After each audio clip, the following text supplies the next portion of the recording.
So we're going to be having a look at adding a short rolled sleeve cap onto a simple garment. This one is just two flat rectangular panels where we've marked off where our underarm area will be. This has been made sideways knit fully fashioned lace with a simple slash neck, but I don't like the finish, and yes, I could add some fine crochet trim onto here to finish off the area, but I prefer the top of my shoulders to be slightly covered, which is why I had to play around with this idea. So the red is just some waste yarn at the moment because I hadn't quite decided how I wanted to finish the edge. But I'm going to show you my process of how to hang the edge of the work, complete the short rowing, and then we can have a play about with perhaps some sort of picot cast off. So at the machine we're going to come to the area where our shoulder joint is. And we're going to ensure that when we hang the work, we're going to hang it with the wrong side facing us. So I'm going to use my single prong tool and come in on the right hand side of the seam and hang it on needle 1 right,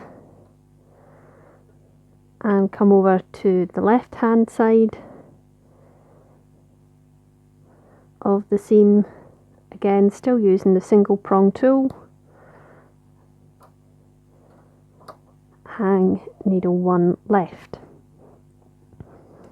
Then I'm going to change over to the 2 prong, and I'm just going to ensure to kind of keep the fabric curled back so that I can see the row of V stitches. So we can see all of the V's that are formed on the edge of this panel. So I've hung 1 stitch either side of the seam.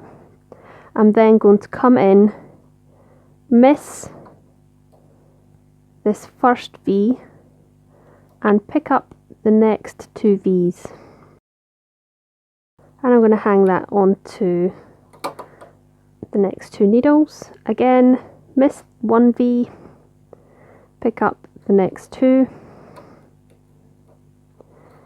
Now, depending on the tension of your fabric, you may find it easier to pick up with the 3 prong tool and then miss 1, or likewise pick up in different variations. What you're trying to do here is to ensure that the fabric you're going to create for the sleeve cap isn't going to cause any obvious adjustments on this join.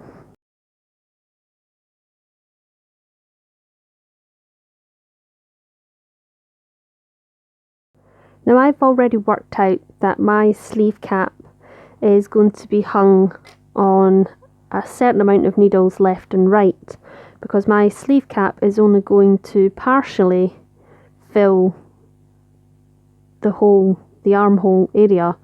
You can see here where my sleeve cap has been hung to where the underarm marker is.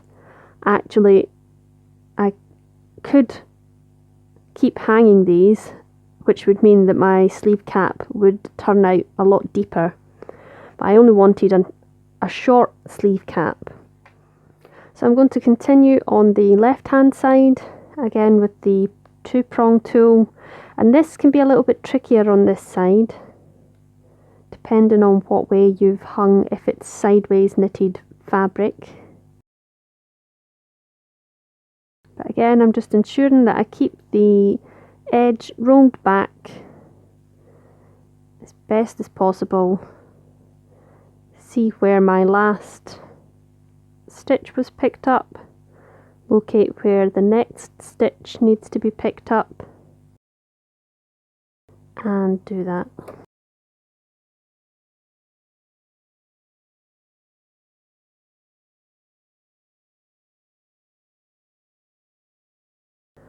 So what I want to do now, before I do the joining row, is I'm going to weave in these tails from where I crochet joined this seam. So the easiest way I've found to do that is to pull them in opposite directions. So I'm taking the tail from the left panel and weaving it to the right, and again in reverse, taking the right panel and weaving it to the left. So I'm going to go under the first needle left of 0 with the right tail and go over and under for quite a few needles, and again on the right hand side weaving the left panel tail over and under for quite a few needles. And you can decide whether or not you'd like to hang pegs on these. Hanging the peg will just ensure that this tail doesn't get caught up into your sinker plate, either the brushes or the wheels underneath. And I'm just coming through and tugging on the fabric to see if there would be any obvious holes. Ideally you would want to do this before you weave the tail, and that one there doesn't look that great, so I'm just going to pull it out, use my single prong tool. It just wasn't catching enough of the fabric, so I'm just going to grab a few more strands underneath that and then ensure that this tail is going to sit below the needle. That definitely looks a lot neater. So now I'm ready to join with my carriage. So before I start knitting, all of my needles are out in hold position, which is D on the Knitmasters silver reed and E on the Brothers.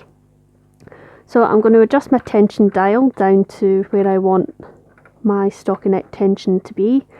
My row tripper is engaged on the back just here, and I will reset my row counter, thread in my yarn and knit my first row.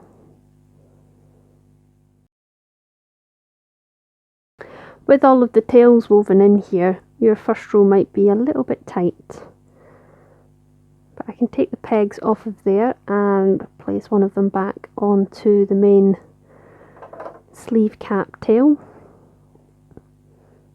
and then I might actually trim these.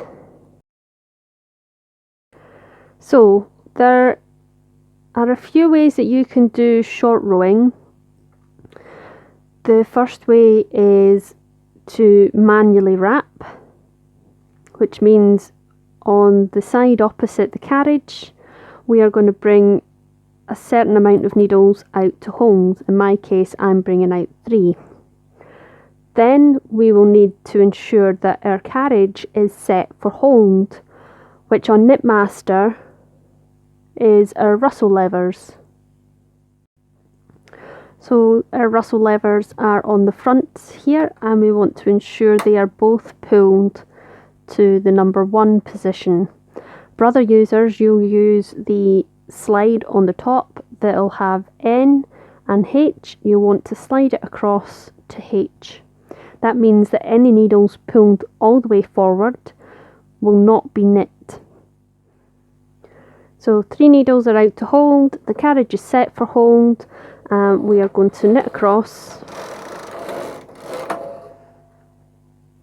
and then we're going to take this yarn, because if we were to knit back we would end up with a hole. Unless you want that as a design feature, I'd recommend that you wrap the yarn. So we're going to take the yarn that's laying over these 3 needles and we're going to lay it under that first needle that is in hold on the left hand side of the set of 3. Then we want to repeat the short rowing on the other side of the work. So we're going to pull forward the same amount of needles, and as we knit across, this needle here is going to wrap, and then these needles here, the yarn will lay across, and we'll have to repeat the step of bringing the yarn underneath this first needle to the inside of the work and hold and lay it over the final 2. Sometimes what will happen is the first working needle after the hold stitches may pull a little bit tighter, so you just want to make sure that that stays at the same size as the rest of the work, and you can hang claw weights. But as you're working these needles out to hold, you'll need to move the claw weights in, because the fabric is going to be created on the needles in B position. So we've wrapped this side, but we need to do the holding on the next side. Wrap, pull to hold, wrap, pull to hold. Now, another way you could do this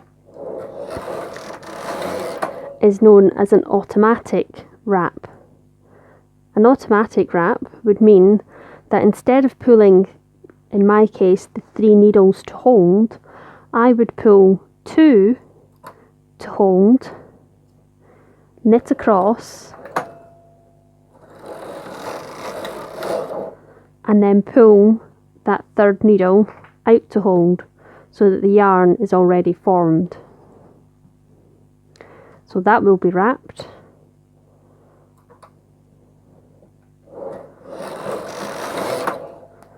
But since I did the manual wrapping on the other sleeve, I'm just going to continue with the same method.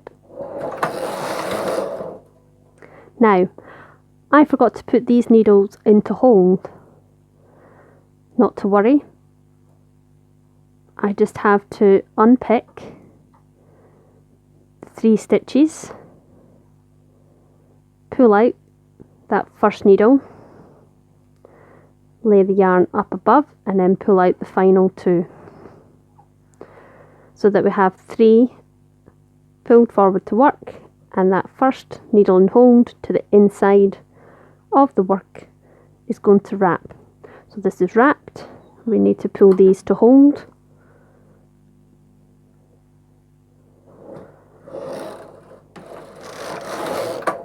And again, you need to keep moving in the claw weights. Wrap, pull the opposite side to hold. And you're going to work all the way down, however many lots of short rowing you want to complete. This will depend on the size of the sleeve cap, which in my case I'm going to come pretty much most of the way down, which means that most of my needles are gradually going to be pulled to hold. What you will want to have to pay attention to is the distance that your yarn is having to be tensioned back up. So as you get further in for the working needles, you're going to want to keep an eye on your take-up spring as you're bringing that carriage across. And if you've hung evenly, then you should end up with the same amount of needles in hold. In my case, I have needle 1 left and right of 0 in work, and this edgemost inner needle is ready to be wrapped. So now I'm going to work my way out, reversing the short rowing. So I'm going to be pushing 3 needles back to upper work position so that they will then knit this needle is already going to wrap. Knit across, wrap this needle, push 3 needles back, knit across,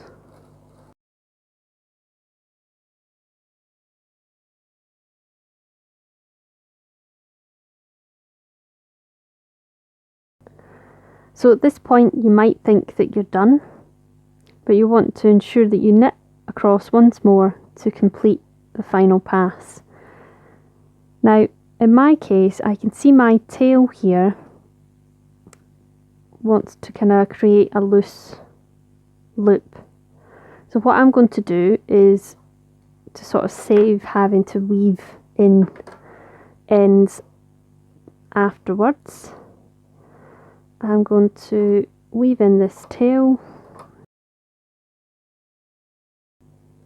and I'm going to cancel the hold function on my carriage so that it will knit all of these needles that are in holding position. So the sleeve cap is finished, and now we're ready to do some sort of finish for the bind off.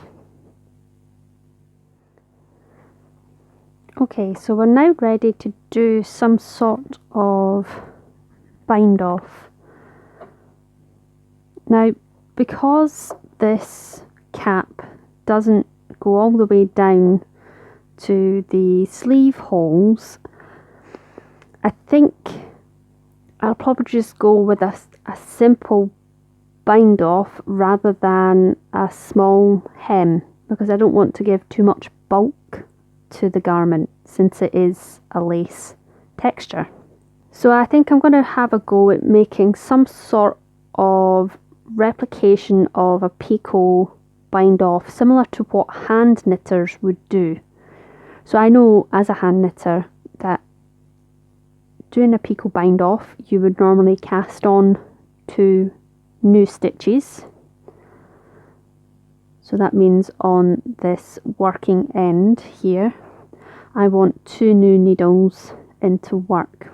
Now, depending on how big a picot you want, so a picot is just like a little extra creation of fabric, you can make them up to as much as you want effectively. So that it would almost look more like fringing or like little worms on the edge. But in my case, since this is quite fluffy yarn and the pattern of the lace is relatively simple, I think I'm just going to stick with 2. So it's going to be a very fine little castellation. So what I want to do is, rather than just doing a standard E-wrap, or in my case because I'm on the left hand side I would have to reverse E-wrap, I'm actually going to double wrap. So that means that I would pull out the first working needle, pull out the first new needle, lay the yarn over and knit that first working needle back to B position. Then I would bring the yarn back to the left, bring out the next new needle, lay the yarn over both and knit back the first needle, and again lay the yarn over into the final edge needle. Now you could decide, because I think most of this is probably going to be hand manipulated, because binding off isn't a quick process on a knitting machine. No matter how many times you hear that knitting machine is cheating, or because you don't spend as much time, actually yes we do. We spend a fair amount of time casting on, binding off, swearing at the machines when they don't do what they're told. So I've got 2 new needles in work that have newly formed stitches. Now I want to bind off these two. So in my case, I'm going to probably do a behind the gate peg just to keep it from going too tight. So I'm going to take the first stitch off, go behind the gate peg into the next needle and knit this off. Now, depending on the type of yarn, you can decide if you want to close the latch before you knit this back, which in my case, because this is a sort of fuzzy loopy yarn, I'm going to be doing that. So the first needle is bound off, and we repeat the process for the next. And then we're going to do it again. So that effectively we've cast off the two new needles and we've cast off the first original working needle. And if I pull these edge two out to work so that I can lift this up off of the gate pegs, you can see the size of the picot here, which doesn't look too bad. Now let me just put these back to B position because it's easier to work a behind the gate peg cast off using this. So you could continue to cast on 2 new stitches, bind off 3, and you would have lots of these picots all bunched up together. Or you could say, well, actually I'd like them to be slightly spaced out, so what I'm going to do is continue binding off, and then I'm going to do my next picot. So again, the next picot, we're going to be bringing 2 new needles into work. So I'm going to pull the first, we're going to call this a live needle because it's the edge-most working stitch. So we're going to pull the live needle forward, bring our next new cast on needle in, lay the yarn over both of these to do a double E-wrap cast on,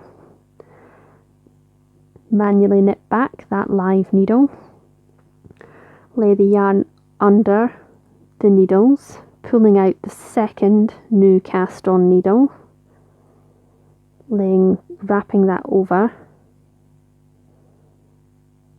and knitting the first cast on needle back, and then manually knitting back the second. And then we're ready to cast off. So we're going to cast off behind the gate peg, 1 needle,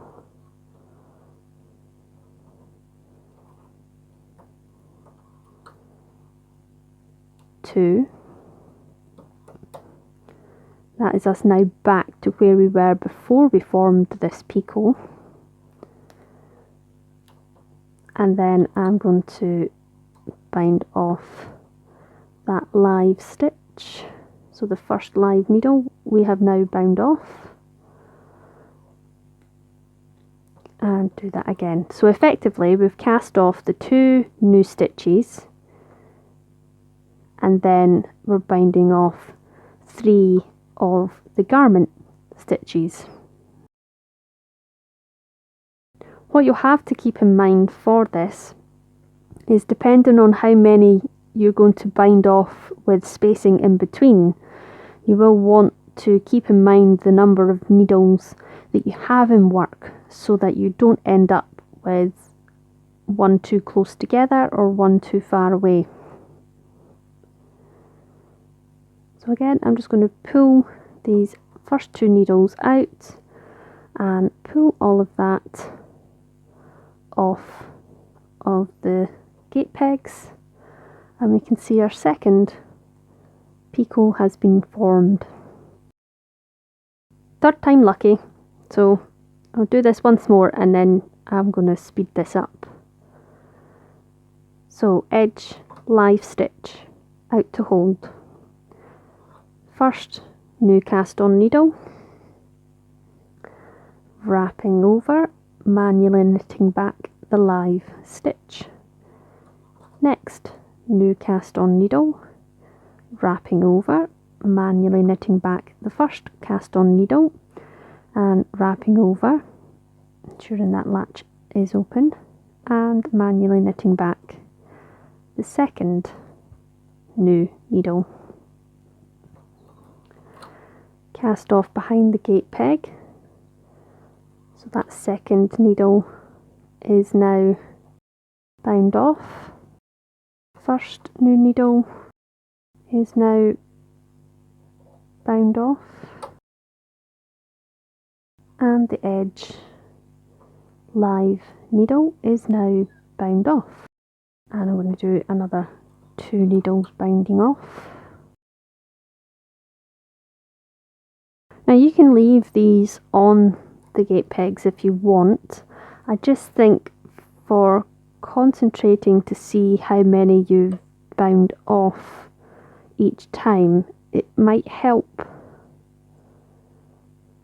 that the gate pegs aren't already covered with the previous lot of picots. But bear in mind every time to replace those needles that you've pulled to hold back to B position and rehang those stitches. The reason we've pulled them forward when we lift the picot off is more a security feature. It just ensures that whilst these needles are out in to hold position and we are lifting the work off, that none of the live stitches are going to pop off the hooks of the needles, which you might be able to see here can be quite an easy thing to do, because as you're trying to lift this up off of the gate pegs, you're also going to end up lifting it out of the hooks of the needles. So I'm going to carry on across the work and come back at the end to show you how to finish this.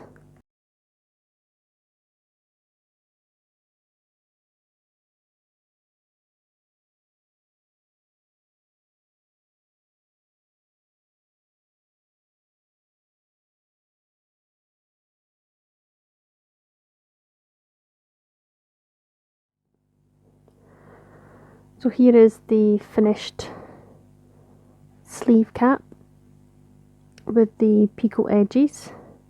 Now this will obviously require some finishing to be done. Probably just pin these onto the ironing board and give it a light steam, and then I can insert a finished picture of it whilst it's worn. So all I've got left to do now is just to sew in the tail from that last picot, which came out a little bit shorter, but shouldn't matter too much because it's in towards the underarm. Do the picot on the other side and sew it up and get it washed and blocked.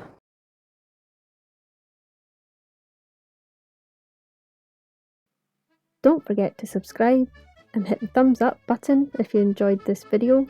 Feel free to leave a comment, and until the next time, you've been watching Button Mouse the Wee Machine Knitter.